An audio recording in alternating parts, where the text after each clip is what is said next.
Hi, everyone. Welcome to another episode of Wander Lounge Podcast. Today, our guest is Nikki Vargas. She's a powerhouse in the world of travel, storytelling, and women's empowerment. Originally from Bogotá, Colombia, Nikki is a two-time published author and the voice behind the best-selling memoir, Call You When I Land, a deeply personal story that has garnered accolades from Glamour, Real Simple, and Good Morning America. She's also the author of Wanderess, which is an evergreen woman's travel guide celebrated by Forbes and Refinery29. Beyond the pages, Nikki is a senior digital editor at Fodor's Travel. She's also the founder of Unearth Women, a groundbreaking magazine spotlighting women's stories across the globe.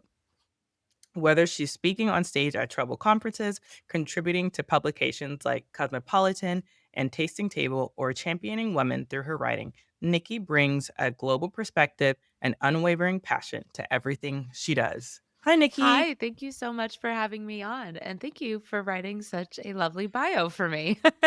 Ah, it's one of my favorite parts when I prepare for the guests. So Thank you, I appreciate it. I'll have to borrow that. happily we'll send it. So Nikki, can you tell us a little bit about yourself in your own words, kind of what introduced you to travel and kind of what you're doing these days? Sure. Well, you covered a lot of it. I'm a travel writer and a travel editor. I've worked in travel media now for more than 10 years. I was at Atlas Obscura, I was at Culture Trip, I was at The Infatuation, and now I'm at Fodor's Travel as their senior digital editor. So I work on the Fodor's Travel website. In addition, I have published 2 travel books. So Wanderess, as you mentioned, is the first one, and that's a woman's travel book, that was very much inspired by Unearth Women, which was a travel magazine I had founded back in 2018. And my latest book was Call You When I Land, and that was published in 2023 and is a travel memoir. At the moment, I'm working on my 3rd book, which is a fiction novel that continues with the travel trend and does tie travel in. And here in New York, I have just kicked off what I hope will be a series of events called the Femme Circle. And that's really bringing together women in New York, kind of bonded by curiosity and creativity, to kind of just discuss different industries. So last night we had our first Femme Circle at the Algonquin Hotel, sitting at the iconic round table. And we had a woman in media event where we sat down with editors from different corners of the media landscape to talk about the importance of sharing women's stories. So that's what I'm working on today. Oh, I feel like today, now more than ever, that's work you're doing is so important. So Thank you. that that's amazing. Always am interested to know what kind of first got you into travel, and when you started traveling, did you know that you wanted to get into travel writing? I know that you have a background in journalism. Was this always kind of the plan, or did travel happen first and then the plan happened after? It's interesting. It's a little of both because I always loved writing. I was always writing as a kid. I was always kind of working through my emotions as a teenager with my journals. And then I studied journalism in college. So there was always this love of writing that was just kind of an undercurrent in my life. But growing up, travel was also something that my family really appreciated. We would take family trips, and they were trips that were different from ones that my peers were taking. You know, we were going and spending 3 weeks in St. Petersburg, Russia, and living in Nevsky Prospect. We were kayaking in British Columbia with orca whales. We were visiting local communities in Mexico and visiting Mayan communities. So it was a little different from what I was seeing how other people traveled around me when I was growing up. And when I left college, I ended up in France for a few months after graduation. I was following a boy. I had met a guy when I was a senior in college, and he was, studying and interning in New York, but he was originally from France.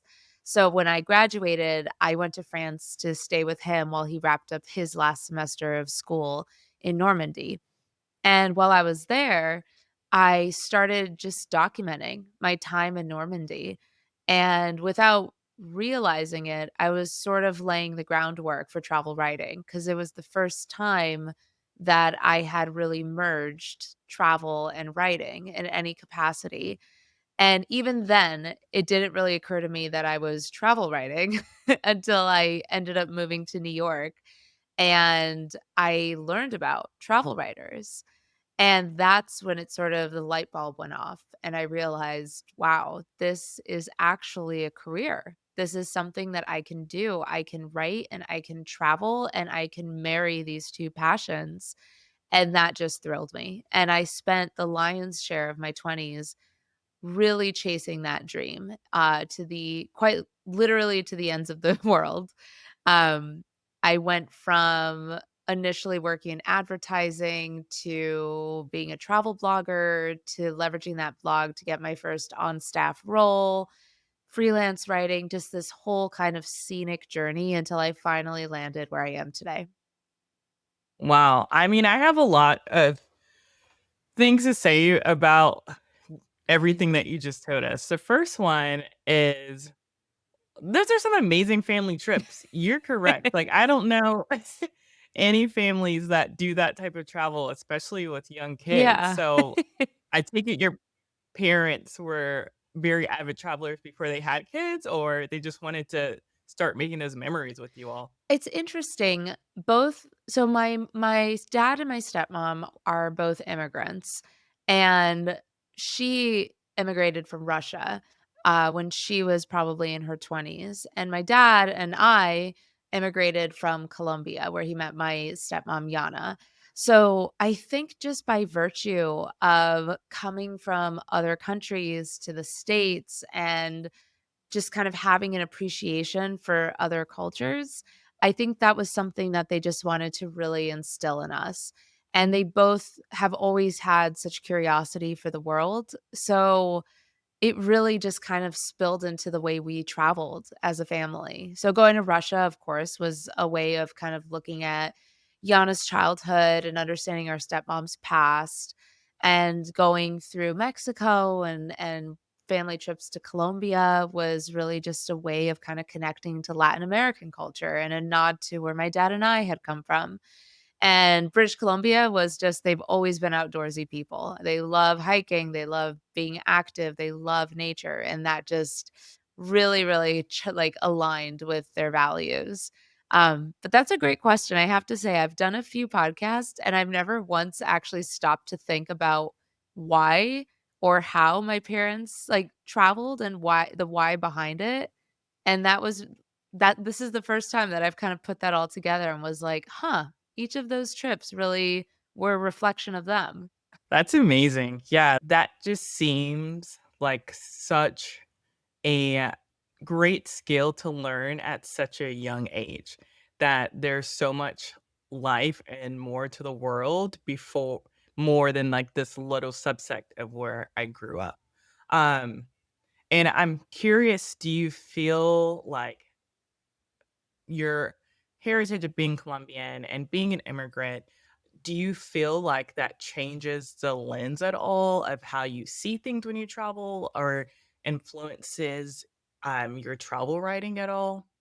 Definitely. I think anytime anyone takes the time to step outside of their comfort zone and to step beyond what they know and to just have a curiosity for the world and for how other people live and for how other cultures operate and for how other destinations kind of just live, honestly. I think that as a writer, it's such a necessary tool. Curiosity really is the basis for a good journalist.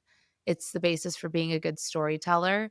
And to have curiosity and to have an appreciation for other cultures by virtue, in my case, of coming from another country to this country at a young age and having this curiosity for Colombia and learning about Colombian culture, although I grew up here, um, that really taught me early on to appreciate uh, the ability of storytelling to kind of understand how other people live and to just kind of understand this world.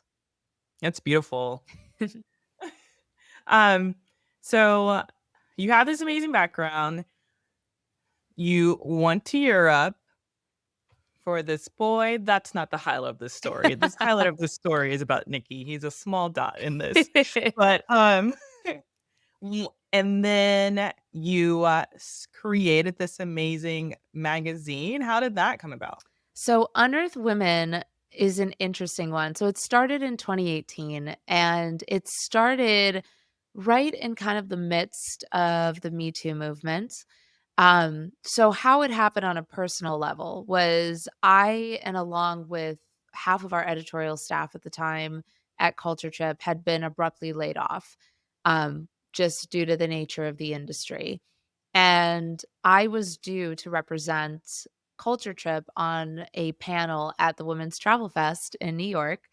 And the panel was about sexism in travel, which was a really, really interesting topic because it was kind of happening at this time where every industry was having this reckoning, and every single industry was sort of confronting these hard questions about how it treats women and and just kind of addressing the problems there. And travel, I had yet to see have that reckoning. But at the Women's Travel Fest, that was the first time that I really saw that it was going to have this kind of public conversation that was really raw and honest. And so I was due to represent Culture Trip and then unfortunately was laid off pretty closely before that took place. So I was feeling a little vulnerable going into that because I think I was sharing the stage with editors from CNN Travel and everything. And I was meant to share the stage as an editor for a publication and ended up sharing it as someone who had just been recently laid off and was kind of figuring it out. But it was such a fascinating conversation. And throughout the course of that panel, what really stuck with me was not only the frustration of the women on the panel for ways that they felt that they had dealt with sexism, whether in professional context or just by virtue of being a woman moving through the world, but it was also the women in the audience and the way that you could see them reacting and recognizing themselves in those stories. And it just felt really powerful. And I remember after that coming home and feeling this sort of just fiery defiance. Like I really just wanted to do something about it, like create something. And that's sort of where Unearth Women was born from.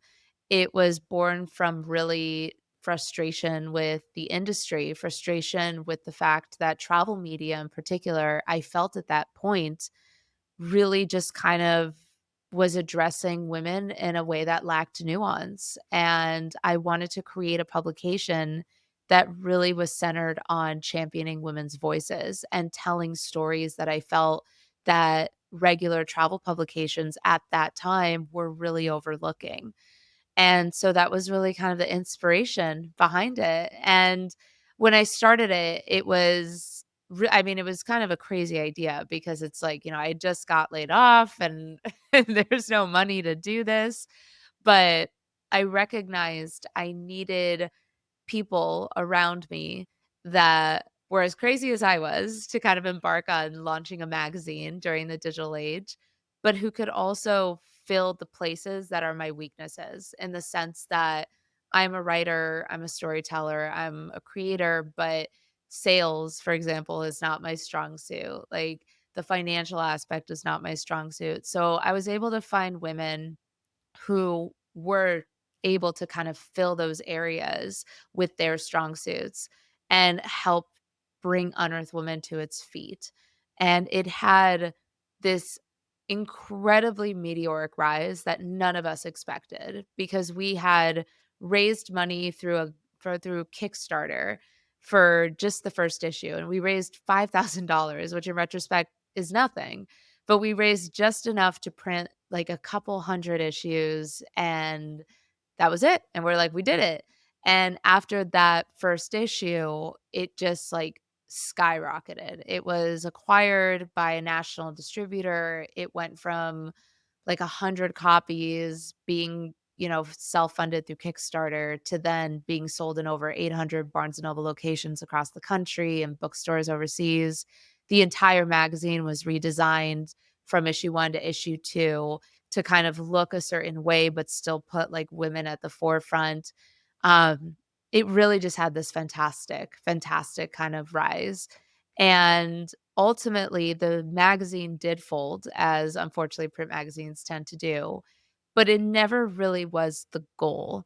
Like, the goal was always to kind of build the Unearth Women brand, and so as the magazine was kind of building, we were building the digital side, and we were making sure that even if the magazine didn't last, the stories would remain, and so that's where we kind of landed. We landed with Unearth Women Digital and Wanderess, which was a book that spun off of Unearth Women. Okay, so for our listeners, we were having a side conversation of a mutual person we know and how we were like, "Oh, that's so amazing how she can build these she's so successful in everything she touches." Nikki, that's you.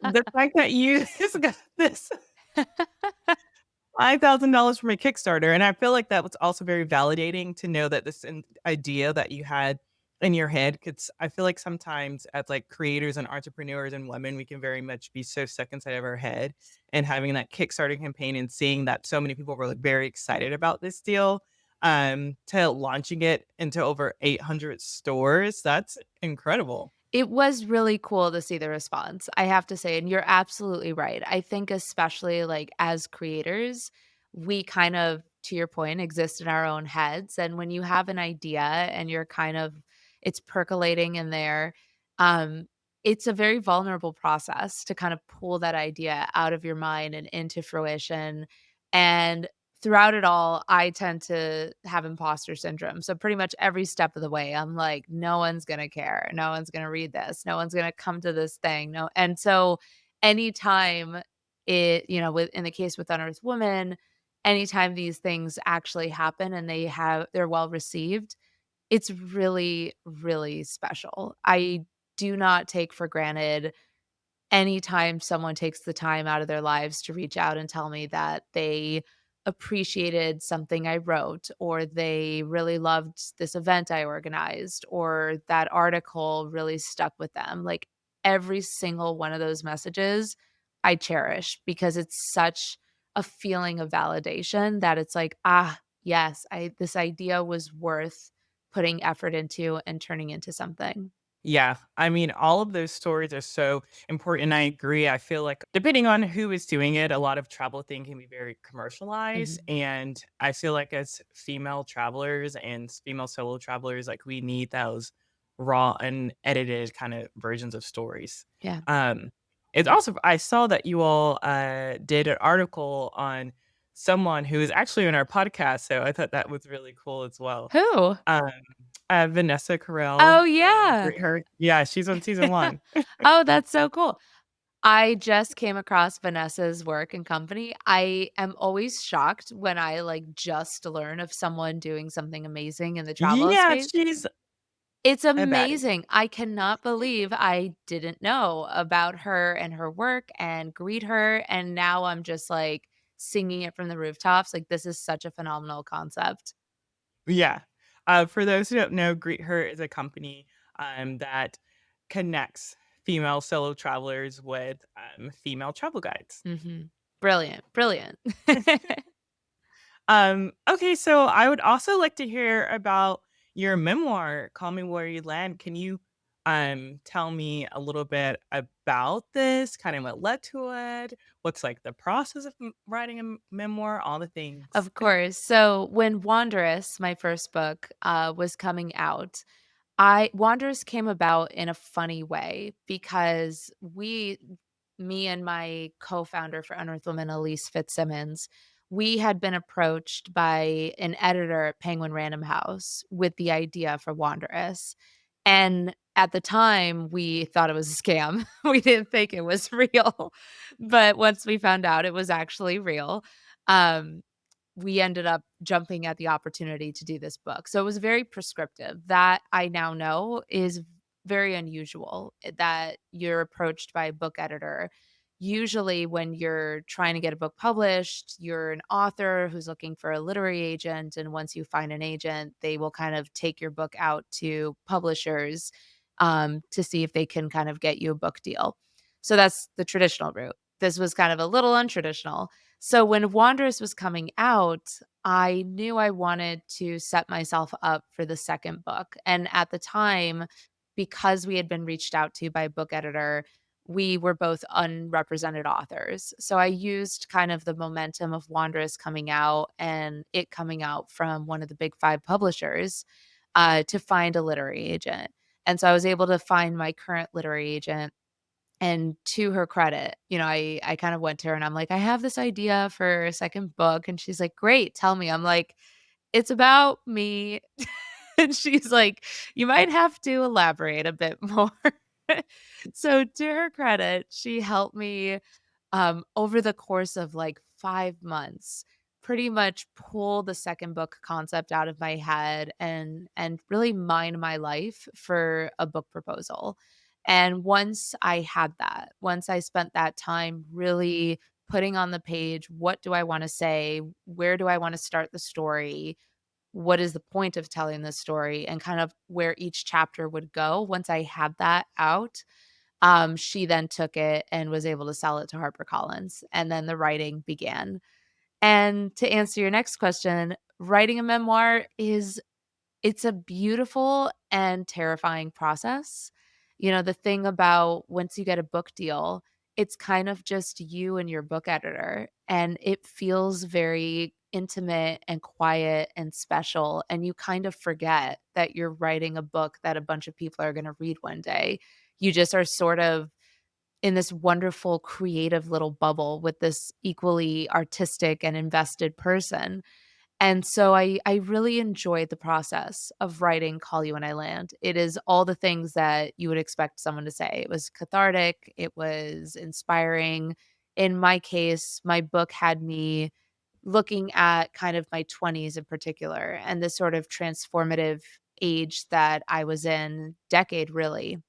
And it starts with me, calling off a wedding, really well, running away from a wedding and then calling it off, running away to the jungles of Argentina a week before my wedding day, screaming into the trees, like, once I finally allow myself to be alone, that I don't wanna get married, and then kind of going back to New York, canceling that wedding, like, 48 hours beforehand, and flipping my life upside down and what that looks like. And so much of that was tied to travel. So much of it was quitting my career in advertising so that I could pursue my dream of being a travel writer, extricating myself from the wrong relationship and this path I was on so I could free myself up for a life that looked more like me. And ultimately, Call You When I Land was a story that was a testament to all of those crazy kind of efforts that at the time were almost audacious, but they got me exactly where I needed to go. This book sounds really good. You got some tea, and I'm very excited to read it. It's gotten incredible reviews. It seems like a lot of people really resonate with what you write in the book and your story. Um, I think it's really brave what you did, Thank to be you. honest, and I love that travel was able to kinda help be that medium to give you that clarity, um, and that final push to be like, "I don't wanna continue heading into this life that I don't want or this future for myself." Yeah, absolutely. The thing is, I remember being like, I remember when I took this solo trip to Argentina, running away from my wedding. I remember being in Buenos Aires before I went to Iguazu National Park and kind of had this movie-esque moment of like, I don't want to get married. And I remember reading memoirs, particularly travel memoirs of women that had kind of that were unapologetically complicated. And I remember really identifying, obviously at that moment in time, very deeply with the stories I was reading, but it always stuck with me. I love stories where we can celebrate women and what they and it's not women that are necessarily perfect or flawless or beautiful or whatever. It's just women, being human and figuring it out, and it's okay to be messy. And so Call You When I Land, I really wanted to be as honest and candid and raw as possible, and I knew that that story, some people would love it and some people would hate it, and some people would be indifferent to it, and so there was a real kind of process once it came out of telling myself that I did what I needed to do. I, wrote this, and now it's like the reader's stories. It's out there in the world, and they will do with it what they want.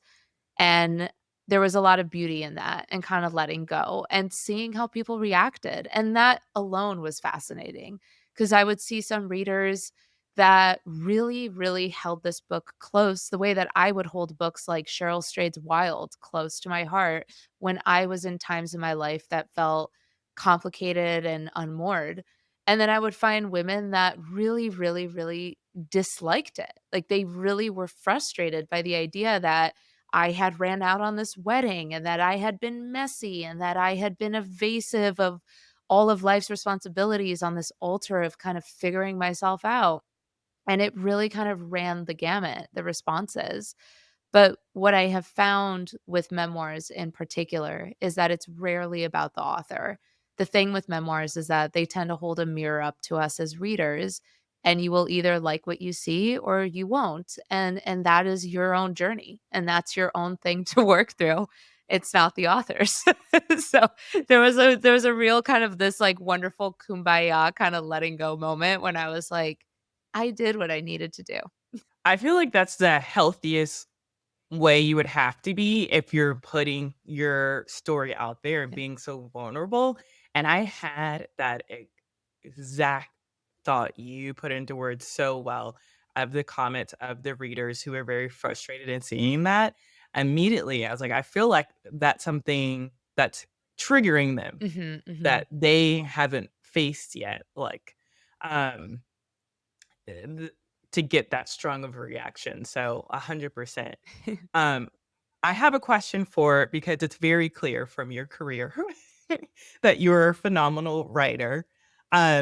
What advice would you have to say for someone who's interested in writing a memoir but doesn't necessarily, um, feel like they have the same, kind of career with writing or background with writing, but they feel like they have a story that they just wanna get out there? I think my biggest advice to anyone who wants to write a nonfiction book or fiction, honestly, is to sit down and work on that book proposal.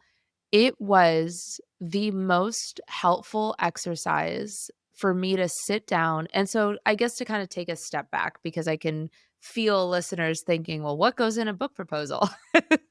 So in its like very simplest form, a book proposal is essentially as it sounds, it is something that illustrates your book idea. So you typically start with a 1 to 2 page overview that's kind of saying telling people this is what my book is about. Then you introduce yourself in one page as an author. There's usually a page in there called comparable books where you look at your book and you say my book is similar to these existing books in the market. Here's how it's similar, here's how it differs, and that's to give publishers an idea of kind of what you're going for. And usually you'll include maybe like a writing sample. So maybe if you have like a chapter written or like a prologue written, you'll include that. But the bulk of a book proposal is the chapter by chapter outline. And in my case, it was usually about like for each chapter, it was maybe a paragraph of like, this is what the chapter is going to be about. That was the most helpful thing I could have ever done for Call You When I Land because it acted as a roadmap for me so that when I went to write the book, I knew exactly where each chapter needed to begin and where it needed to end in order to set up the next chapter. But more than that, to kind of step out of the mechanics of writing, when it came to Call You When I Land, that book proposal was so key because it really forced me to sit down, look at my life, look at the stories in my life, and think in terms of a book, what makes sense here? What's the most compelling? What actually creates a cohesive story? And so for people who want to write a memoir or who feel like they have stories they want to tell, I think this is the best thing you can do because once you sit there and you start to think of your life in the format of a book and you start to think of these chapters and what stories would lend themselves to these chapters, you'll see that it really forces you to think about what in my life is would be interesting for a reader and what is just my own thing. And I think that's kind of the tricky part. You know, like at the end of the day, a memoir is not a diary. Nobody's really interested in the minutia of my day-to-day life. So I had to kind of pull out these moments and like a cohesive timeline and be like, these are the moments I'm going to write about that move the story along, that get the reader to where I need them to go, and that still carry the message through. Yes, I do feel like that's very helpful, and I could only imagine how difficult that part would be of being like, "Okay, this is really interesting to me," or "This is a big part of my life, but this doesn't necessarily need to be in my book." And does it help to go with, like, the end goal that I'm trying to get with? So Yeah, I think also about memoir, this might be an unpopular opinion. I know memoir has this kind of cachet of being like, oh, you write a memoir when you're like, old and gray and you're looking back on your entire lifetime and then you're writing like, this definitive book of your life. I actually prefer memoirs that are kind of about moments in time, like to think of Wild, right? Cheryl Strayed's Wild is about this moment in time where it's like she lost her mom and her life kind of spiraled down. And so she decides to hike the PCT to kind of walk her way back to herself. It's not her whole life, it's this kind of chapter in her life that held a lot of meaning. And I think Call You When I Land, that's exactly what I wanted to do. It's not my whole life, it's this chapter in my life that for me was really um just held a lot of weight and held a lot of change and transformation. And so I think if you're looking at your own life and you're trying to think, well, what can I write about? It can be very daunting when you're looking at your entire lifetime and you're trying to think, oh, I have to squeeze everything in from birth to whatever age I'm at now. But it might actually be more helpful to kind of zoom in and be like, was there a time in your life that felt like it held a lot of change, a lot of transformation, a lot of growing that might lend itself to a story? And I think that I prefer those kind of books better, and I think that that is maybe an easier task than trying to write your entire history. mhm. Yeah, that's a really good point and a good way to look at that as well because I've always, same, been told like, "Oh, you can't start a travel memoir when you're so young, or that has to be something end of life." And honestly, maybe their whole life is not interesting. Yeah. It could just be like that one year they had a really crazy, chaotic, interesting year that will lend for a book. So I really like that you pointed that out and gave some examples of memoirs that are that Of way. course, and I've read books like, there's a book that I read called What I Was Doing While You Were Breeding.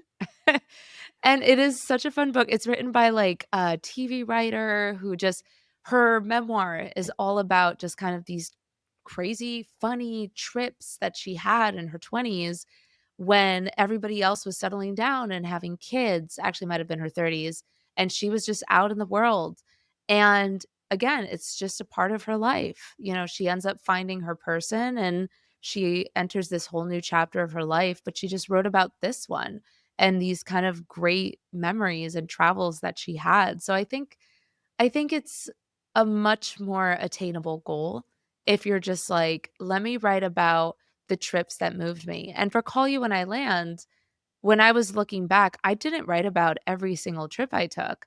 I had to go through my past and be like, okay, which of these trips really kind of marked a moment of change for me? Which of them moved the needle in the story? Because no one's interested in reading about, me laying on a beach in Mexico drinking margaritas as much as I may want to write that. Like that particular trip was just a wonderful trip, but there was no kind of, epiphany or evolution or change that kind of lends itself to the story. But there are a lot of other trips that do. And so it was a lot of kind of sussing out which of these travels are really the ones that are key to this particular story arc. Well, even though they didn't make it into the story, I love that you had those moments of laying on the beach sipping margaritas. It's They're crucial, necessary. necessary for sure. Well, I have a question before we go into our rapid fire round.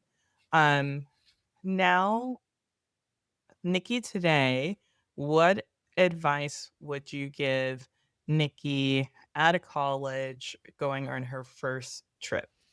Oh, wow. Um, Nikki, that is such a fabulous question because the way I travel today is in such stark contrast to the way I used to travel. So me today, I am like I'm 37 going on 38 this November. So I say that because like I really appreciate my comforts now. Like I appreciate being organized. I really appreciate having a plan. I appreciate having everything I need on me that I know will make me feel comfortable. And over the years, I actually have my friends make fun of me. They call it my like traveling pharmacy. I have this like kit because over the years I have been caught in a myriad of situations where I'm like, God, I wish I had Tums, or God, I wish I had Advil, or I wish I had this, or I wish I had that. Now I carry all of it and I continue to add to it. So I guess my advice to Nikki back in the day is really just prepare yourself, honestly, because I think it's can be so scary when you kinda step out of your comfort zone and move through the world, especially in places that are brand new, especially in places when you're alone, and especially in places where you don't know the language. But what offsets the kind of scariness is a level of preparation, a level of understanding, even taking time to learn about the place you're going, to read a little bit about it, watch a documentary about it. These things that I would just kind of like I remember arriving in Uruguay one time and I was like, I didn't know anything about Uruguay. I literally just took like the ferry from Buenos Aires, went to Uruguay, spent the day in Uruguay. I didn't know anything. I was just like, here I am. Nowadays, it's like I'm planning a trip, I'm hiking the Camino de Santiago in September. That's a trip that I'm planning now, like, I'm learning everything, I'm watching movies about it, I planned how to get from point A to point B, I know what to bring, what to carry. So the level of preparedness has really evolved for me, and I think that would be my advice to my former self. You really need to prepare a little bit to fully appreciate the place that you're going to. And I think learning about the place you're going to, even just taking some time to watch a film about it, it just gives you so much more appreciation once you're there. I do think that's great advice, and it's so funny. I can relate 100% to how I travel now versus when I was right out of college on a whim, no plan. I don't even know how Yeah. I made it this far in life, to be honest, but I'm very much more the prepared, planned traveler, and Yeah. that's the advice I give people now who are starting to travel. I'm like, "Do some research, Yes. have a little bit of a plan." It just makes your life so much easier. There were a lot of, like, situations that happened that didn't need to happen if I took some time to plan, so that's Exactly. It's also just like I think the older you get, the more you really appreciate like calm, right? Like you want to eliminate stress, eliminate anxiety, and so you start to kind of like recognize like okay, these are the things that make me anxious. And so I feel like in my early 20s, like when I traveled, it was such a stressful thing. Like I remember one time arriving in Marrakesh and I didn't know how to get out of the airport. Like, I didn't know who to call, I didn't know how to get from to the hotel, I didn't know anything. I remember calling my parents and being like, I don't know what to do. And they're like and I remember my parents being like, "Jesus, you're supposed to be like you're trying to be a travel editor. Like you didn't do any research." Whereas like now, I'm like, "Okay, like I am so organized and planned about it. Like I feel like you can plot me anywhere in this world and if you give me at least a week notice, I will feel confident moving through that place and at least have an itinerary in hand." yeah, just poor young us giving our parents heart attacks each I time we mean, go. really, I remember that so much calling them from Marrakesh. They're like, "What do you want us to do? We're in Chicago." I don't know. They're like, "We don't know how you get from Marrakesh to where are you staying?" I'm like, "I don't know." My mom has gotten to the point where, I wanna say maybe, like, 8 years ago, I have to start telling her these crazy things after I get out of them because she got tired of me calling her very far away and not being able to do anything about it. So she's like, "Just tell me after it's That's fixed." so Or funny. like after you do. I know, and I think the last thing I'll say about it, it's beyond stress, beyond minimizing stress, beyond, like, encouraging calmness for yourself and appreciation for the destination. It's also just smart traveling. It's also Yeah. self-preservation. The more prepared you are, the less likely you put yourself in a situation where now you're in need of help and you don't know the resources or you don't know who to contact or call. And so it's just smarter. It's just smarter, and I think that's the biggest advice, especially to young women. Don't put yourself in situations where you don't know how to get a taxi or you don't know who to call or you don't know how to get to your hotel. Like, just take some time, prepare a little bit, and just watch out for yourself. And honestly, that's why platforms like this podcast and your book are so great to help people get those tips about how to plan and how to be Yeah. prepared. Okay, so this is our rapid fire round. Just give me the first thing that comes to mind to these Oh, I'm questions. excited. Okay. Okay. Window seat or aisle seat? I'll always. Okay, same. I'm an aisle seat. What is a book that changed your life? Oh, man. Okay. Honestly, probably Wild. Really, I drew so much inspiration from it, and I even referenced it again when I was writing Call You and I Land. And then this is now becoming not rapid fire, but I'll say the ultimate, like, moment of, like, validation was Cheryl Strayed actually read Call You and I Land and said, like, gave a quote, and she was like, "It was fantastic," and recommended it on her Audible as, like, a listen, and I was like, "Oh my god, my life has become full circle here." Wow, that's So it was a awesome. really That's exciting moment. incredible. That's full circle moment for sure. Yeah, Well, I just wrote that down so I can read that book. please do. Uh, okay, so what's one word your closest friends would use to describe you?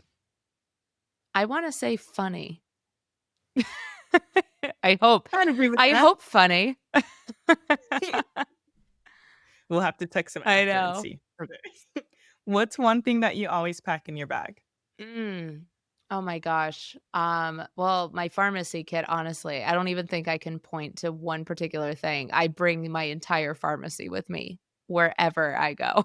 All the things. I'm getting to that point because I've had too many times where I've been sick and I can't read the Mm. ingredients.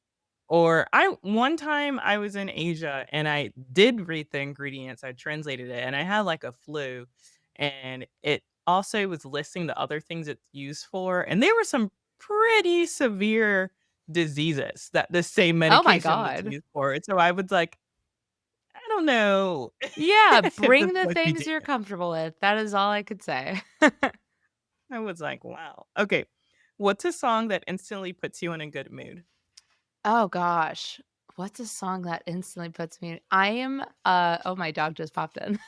I was so cute. I'm a real, like, old soul. I love music from, like, the Sinatra times, like, so, like, kinda old music. I love Frank Sinatra, I love Billie Holiday, I love, like, Nina Simone, I love, like, Sam Cooke. So, like, any of their music, like, I love just how it makes me feel. Those are some great song choices. So good music taste too. Your friends will also use to describe you. Okay. What's the best and or worst travel advice you've ever received? Mm. The best or worst travel advice I've ever received? I think the best that I have received is honestly someone told me for solo traveling that every day give yourself a task. So when you're in a new location and if you're feeling like overwhelmed or you're feeling like you can't get like beyond your hotel room, every day give yourself a task. Whether it's like if you're in Paris, whether it's like today I'm going to go to Montmartre and I'm going to order a croissant. Um just giving yourself these little like challenges to kind of coax yourself out of your comfort zone. I think especially for brand new solo travelers, think that's such a beautiful piece of advice, and I remember in Buenos Aires giving myself tasks to be like, I'm going to go to Palermo today and I'm going to have brunch and I'm going to read my book outside, or I'm going to go here and drink a Malbec, and just trying to coax myself out of my comfort zone. That's really good advice. I like that one. I'm gonna start sharing that with Yeah, people, especially who are like, a lot of things I hear about women, um, nervous to go on a solo trip is like, "But what will I do?" And I like those examples, like, it doesn't have to be always this big extravagant thing. It can be trying a local beer or exactly. finding a cute cafe or reading your book in a nice park, like. Yeah, I think that's the thing with it. Like, if you're a first-time solo traveler, I think just giving yourself space to kind of ease into a new destination in whatever way feels good to you, and I always love that advice, because it's like, "Oh, like, it doesn't have to be this massive itinerary that you're up at 6 AM and you're moving to a million different places." It could be as simple as, "I'm gonna wake up early and go to a bakery and get a latte, and I'm gonna try to order that latte in French or Italian or whatever." I think those little challenges are a really smart idea. Yeah, and people watching in different countries is so fun for me. Yeah, yeah, that too. I mean, who doesn't love I love cafes, like, I think they're my favorite thing. Just sitting in a cafe and people watching, I love doing that. Well, Nikki, now's the time. Can you, if there's any last thoughts or things that you wanted to add, please share them. And please plug away and tell us where to find all the things. Well, you can always find me on Instagram. You can find me at Knickknack Vargas. I'm very responsive on Instagram, so you can DM me, you can leave comments. If you have any questions about travel writing, or if you're an aspiring travel writer and you want to get your first byline, you can also message me about that as well. I'm always happy to share the writing guidelines for Fodors. We're always looking to work with new writers, and we are always commissioning new stories. So I'm always happy to kind of open that door to people who are just trying to figure out how to get in. And of course, you can also find Unearth Women at Unearth Women on Instagram or unearthwomen.com. And you can always kind of see the stories we're doing there. We're always spotlighting women. We're always spotlighting women owned places. We have a bunch of feminist city guides, which are just our city guides that point you in the direction of women owned establishments. So lots of Wow. resources there. I love that. So I'll definitely be sharing all these resources in our show notes so everyone can easily find you as well. Amazing. Thank you so much for being on our show. I had such a good time. I really enjoyed this conversation. Thank you so much for having me. This was lovely, honestly, and good questions. Honestly, fantastic questions. Thank you. I appreciate that. All right, everyone. Thanks for tuning in.